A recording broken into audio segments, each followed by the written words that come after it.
हरे कृष्णा, आप सभी भक्तजनों का स्वागत है। तो आज है 10 नवंबर। जगत गुरु श्रील प्रभुपाद की जय। दो प्रकार से संघ किया जा सकता है, वाणी द्वारा और वपु द्वारा। वाणी अर्थात शब्द और वपु अर्थात शारीरिक उपस्थिति।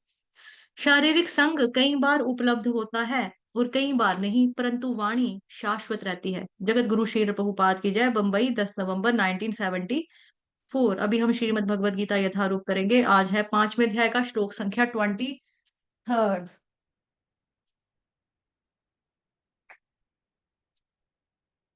शक्नोति हैव यः सोढुम् प्राक्शरीर्विमोक्षणात् कामक्रोधोद्भवं वेगम् स युक्तः स सुखी नरः। अनुवाद।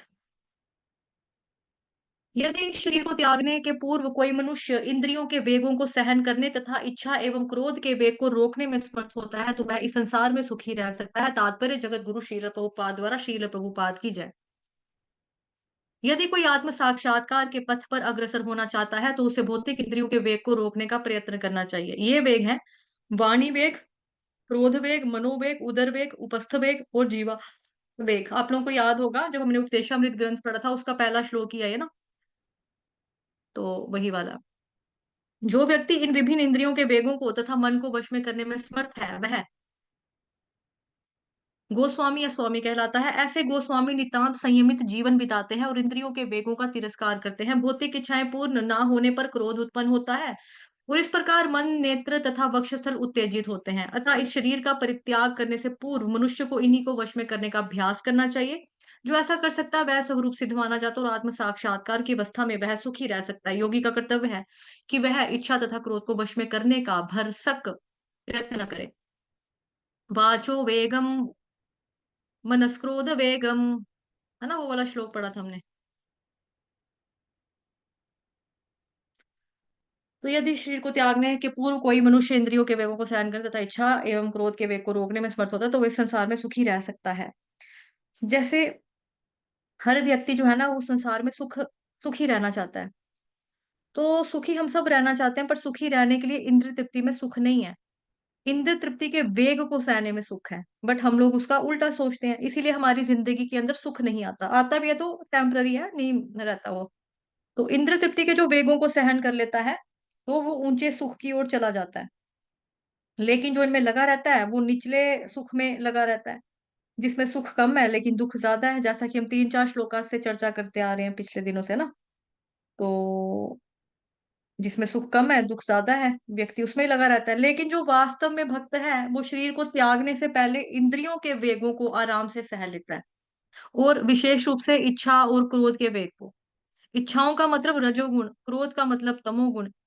तो विशेष रूप से रजोगुण और तमोगुण के जो वेग हैं इनको सहने में वो मास्टर होता है, उस्ताद होता है। इसीलिए ऐसा व्यक्ति आनंद में रहता है। तो भक्त के जीवन में भी टेम्पटेशंस आएंगी, लेकिन टेम्पटेशंस को नो कहना ये बहुत बड़ी बात है। और विषय वस्तुओं से भक्तों के लिए बचना भी बहुत ज्यादा जरूरी है। हालांकि शुरू शुरू के दिनों में व्यक्ति गलती कर बैठता है, इंद्र तृप्ति में लग जाता है, उसका भोग कर बैठता है, इसको बोलते हैं विषय संगर।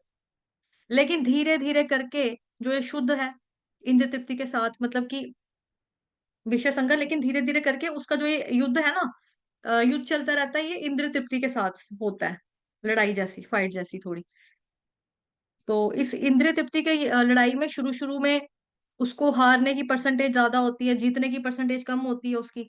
लेकिन जैसे जैसे टाइम बीतता चला जाता है उसको हारने की परसेंटेज कम हो जाती है और जीत की परसेंटेज बढ़ती चली जाती है। यानी कि अब वो इंद्र तृप्ति को नो कह पाता है। तो बेसिकली नो कहना बहुत बड़ी बात है इस जगत के अंदर। जब मन करता है तो लोग सब कुछ कर लेते हैं, लेकिन विशेष रूप से शरीर छोड़ने से पहले अगर कोई इंद्र तृप्ति के वेग को सह पाएगा तो ऐसा व्यक्ति सुखी रह पाता है। अदरवाइज संसार के अंदर पुनर्जन्म तो उसको लेना ही पड़ेगा। लेकिन हाँ, स्टार्टिंग में हम फोकस करते हैं कि अगर डिवोटी कुछ इंद्र तृप्ति करे भी तो वो करे जो कि कृष्ण भक्ति के लिए ही उसी की एक बाउंड्री लाइन में आती हो। इसीलिए कोई भी अवैध वस्तु का भोग तो नहीं करना चाहिए, लेकिन वैध को सब अस्वीकार कर सकते हैं। जैसे कि कुछ भी मत खाओ, लेकिन प्रसाद जो है वो भगवान जी को हमने भोग लगाया वो खा सकते हैं मंदिर में भी। तो उसके लिए भक्तों को एनकरेज किया जाता है। लेकिन जो भक्त भक्ति में और भजन में और ज्यादा गंभीर हो गया है उसको चाहिए कि अब वो मतलब कि जो इंद्रिय तृप्ति है उसको कम करना शुरू कर दे। जैसे प्रसाद भी नियमित लेना चाहिए। शुरू-शुरू में बोला जाता है कि पेट भर के खाओ, मज़े से खाओ, और स्वाद लगा, अच्छा अच्छा लगा, और खाओ और खाओ। तो शुरू-शुरू में भर-भर के खाइए और खिलाइए, नो प्रॉब्लम, बिल्कुल सही है, ओके है। लेकिन जैसे-जैसे आगे बढ़ते हैं तो फिर ये जो होता है कि प्रसाद भी ज़्यादा-ज़्यादा खाना, वो भी थोड़ा धीरे-धीरे करके कम कर देना चाहिए। तो खाने-पीने में भी पूर्ण रूप से भक्त का नियंत्रण होना चाहिए। वाचो वेगम, मनस्क्रोध वेगम, जिह्वा वेगम, उदरोपस्थ वेगम, एतान वेगान यो विषीदत धीरा। है ना? ये हमने पढ़ा था उपदेशामृत का, ये वेग हैं। वाणी का वेग, क्रोध का वेग, मनोवेग, उदर वेग, उपस्थ वेग और जीवा वेग। जो व्यक्ति इन विभिन्न इंद्रियों के वेगों को तथा मन को वश में करने में समर्थ है, वह वास्तव में शिष्य बना सकता है। गोस्वामी भी कहलाता है, स्वामी कहलाता है ना, तो उसमें भी पढ़ा है उपदेशामृत का पहला श्लोक। वाञ्छाकल्पतरुभ्यश्च कृपा सिन्धुभयेव च पतितानां पावनेभ्यो वैष्णवेभ्यो नमो नमः। अनंत कोटि वैष्णववृंद की जय। जगत गुरु श्रील प्रभुपाद की जय। श्री कृष्ण चंद्र भगवान की जय। हरे कृष्ण।